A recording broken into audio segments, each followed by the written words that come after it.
Tokyo, my dear, dear friends. This is Daisuke, and I hope you are doing very, very well.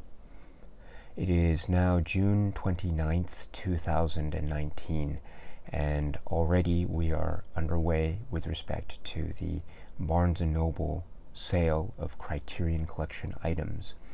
Now, already people have been approaching me, leaving comments, reaching out to me via Messenger or Facebook and the like, already telling me what it is that you've purchased or what you are going to purchase. So I'm so happy for you. So thank you very much already for sharing with me this. This is great. I will try to respond to your comments in kind when I get a chance. But thank you very much, and please keep the comments coming. I'm very much appreciative of it, and thank you very much. Thank you. And also thank you to those of you who have been providing information about trying to order via the Barnes & Noble website and you're outside of the United States. So again, I'm very sorry, I'm not ordering anything through the Barnes & Noble website, and so I don't have any direct knowledge about whether or not it's possible. Again, I'm outside of the US right now. I'm in Japan, so I have no idea. But already I'm hearing people saying that maybe some people are having some trouble. I'm not sure. And so please keep an eye out for that. If you have any information about successfully ordering from outside the US, please let me know, and I'm sure a lot of other people who are commenting and who are viewers might value that kind of information. So if you have that information, please let me know. So there's that. So now what I'd like to do, my friends, is I'd like to go over just a number of Criterion titles that perhaps, maybe, possibly you might be interested in, or maybe you might be just considering, or perhaps just some titles in the Criterion collection that maybe you're not going to purchase, but it would still be interesting just to look at. So wherever you are, hopefully this might be something that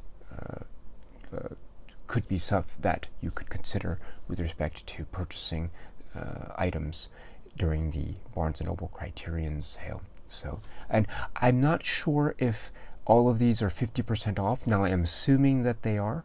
I know that the Barnes & Noble site has said that there are some titles that might not necessarily be subject to the 50% off sale. So you're just kind of have to double check. So I haven't checked through all the titles in the Barnes & Noble list of Criterions. That I think would just be too much time for me to spend. So please, if you are interested in any of these titles, just be sure to check the Barnes & Noble site or a store beforehand to see that it actually is 50% off if you're interested in purchasing it. So, but these are Criterion titles, and hopefully they'll be 50% off. So let's talk about some of these and go from there. So the first thing I want to do is I want to talk about documentaries. Now, there are so many documentaries in the Criterion collection already, as you probably know. There are many different types of documentaries. There are documentaries about artists. There are documentaries about musicians and music concerts and the like. So, but there are also other types of documentaries that, if we could broadly categorize them, we could say that they are political documentaries, or let's say documentaries with a political or social critical stance to them. So, or social documentaries, for lack of a better phrase.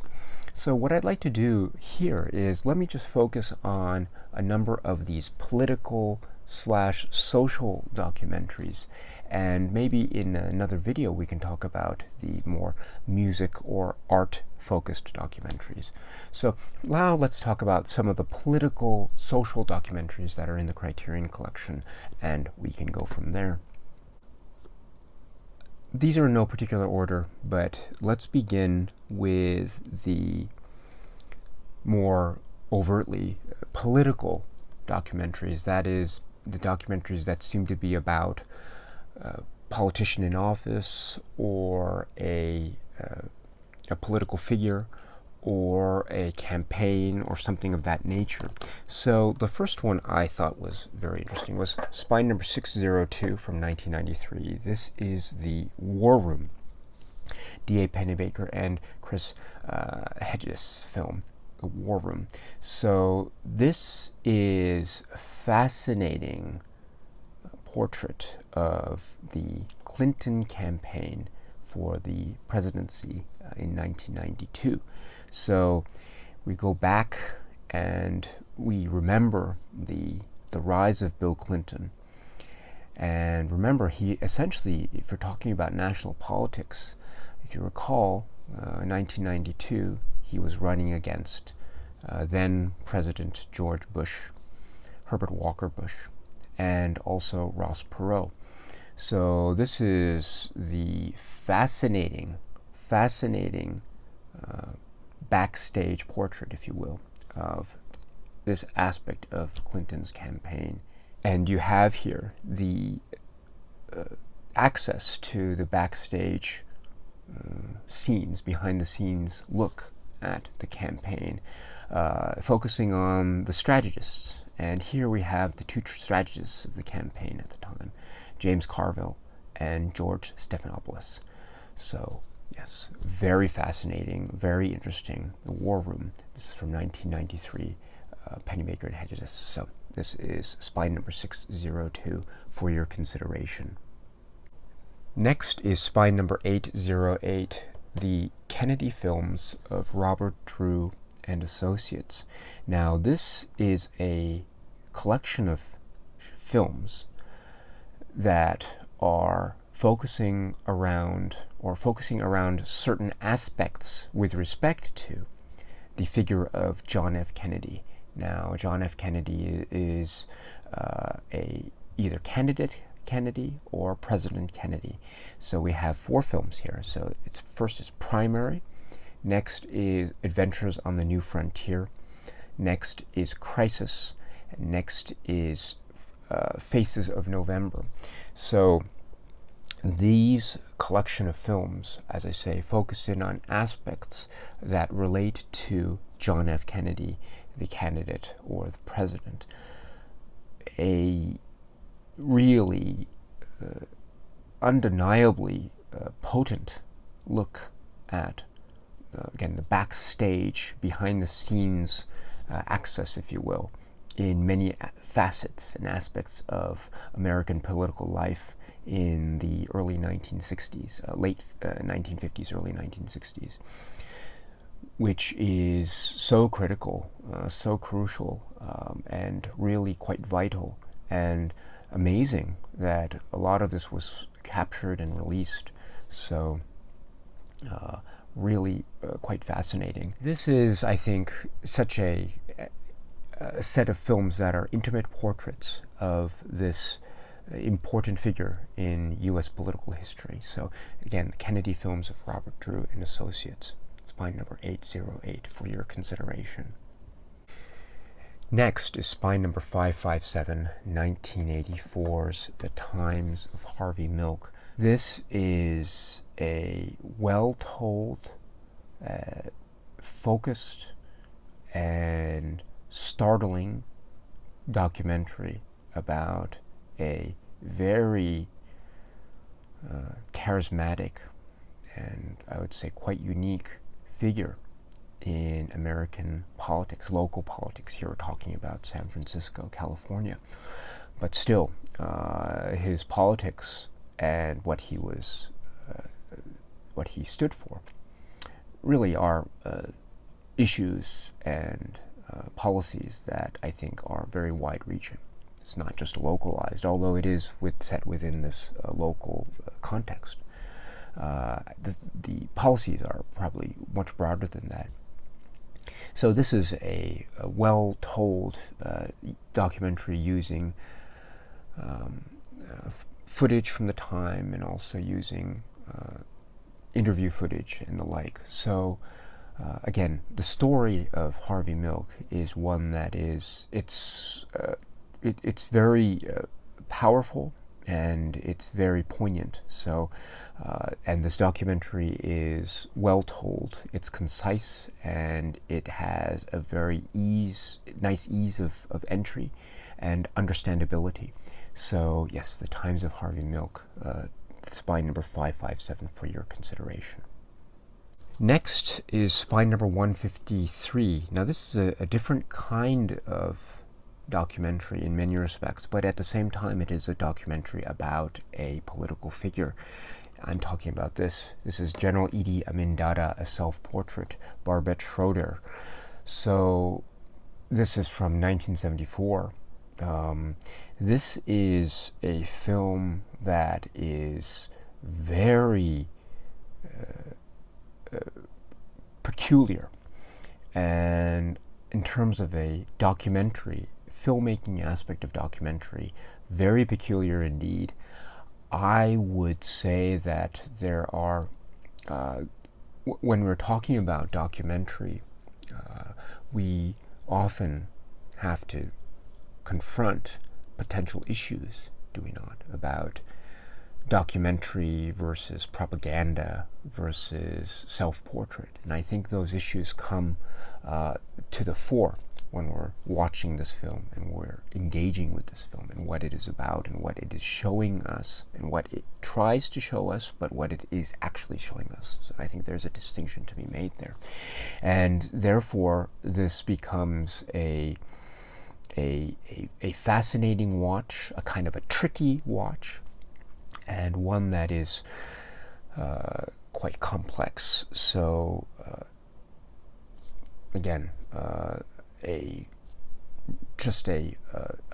should I put it? I would say that perhaps for those of you who have no idea or who are not familiar at all with Idi Amin, I would say perhaps it might be worthwhile to first do some research on Idi Amin and who he was, and then when you've done the research, you can do it online, or maybe try to go to your local library, and then after that you can come back to this film, because again, this film does go into certain tricky areas with respect to documentary versus propaganda. And indeed, I think the filmmakers behind this, it seems to be clear in the film itself that they are indeed very aware of this particular issue.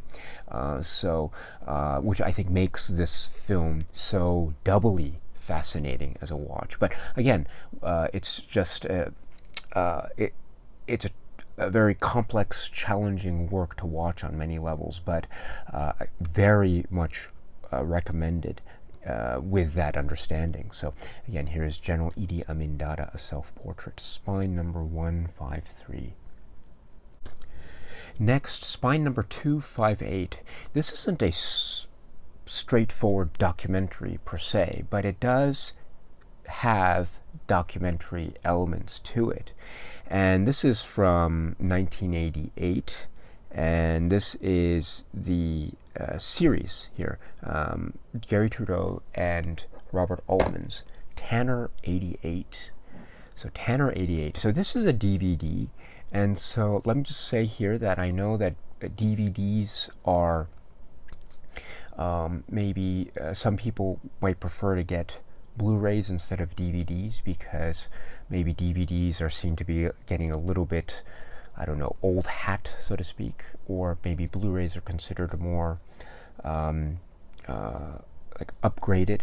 Also, this is an older DVD. As you can see, it has the Line logo, so there is always the risk that if one gets a DVD that is older, maybe sometime down the line it might get upgraded to a better high definition Blu-ray or something like that. So I do appreciate that. So if you're wary of DVDs, that's fine. Don't worry about it. You don't have to worry about getting this, but this is a DVD. So this is the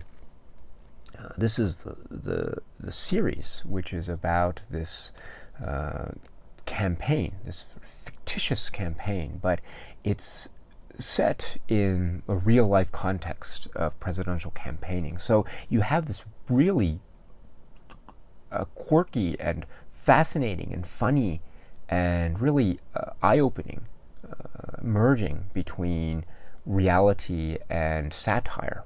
And it comes together in this brilliant way that, again, it blurs the line between documentary and fiction, but then again, there are undoubtedly documentary elements in here. So I wouldn't necessarily call it a straight direct, pure documentary in a sense, but it does have documentary elements for sure.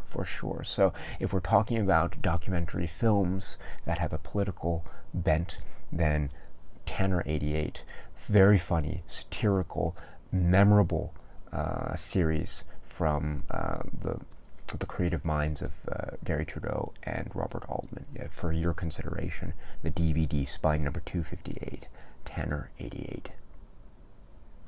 Okay, my friends, let me just end it there, and I will talk about more documentaries in other videos, but I hope this might be somewhat interesting for you. So there are these 5 documentaries. Let me just go over them again. There is The War Room, spine number 602. Then there is Kennedy Films of Robert Drew and Associates, spine number 808. Then there is Times of Harvey Milk, spine number 557. Then there is General Idi Amin Dada, a self-portrait, spine number 153. And there is Tanner 88 DVD, spine number 258. So, my friends, thank you very much for your time, as always. I really appreciate it. And thank you also for those of you who are new. I'm seeing a lot of new people I haven't met before, and maybe I'm meeting for the first time, who are commenting. So I really appreciate it. Welcome to this channel. Thank you so much for coming here and engaging with me. I really appreciate hearing from you. It's really wonderful. And for those of you who are not subscribed yet, please, if you are interested, I'd love to talk with you more. Please subscribe to this channel. It would be really great, and we can talk further about cinema and Criterion and the like. And please comment if you haven't before. I will always try to respond to all the comments and go from there. It takes me a little bit of time, so please accept my apologies if I don't get to it immediately, but I will try to get to them as soon as possible. And again, last but certainly not least, this is the Criterion Collection sale, so please enjoy this time, my friends, and I will try to come back with more videos about other titles in the Criterion Collection. In the meantime, please share with us the titles that you have purchased or you are going to purchase through the Criterion sale. I'd love to hear what you have to come up with. So, okay, my friends, thank you very much, and until we meet again, please be happy and healthy and well. Please keep on watching a lot of great films. Cheers.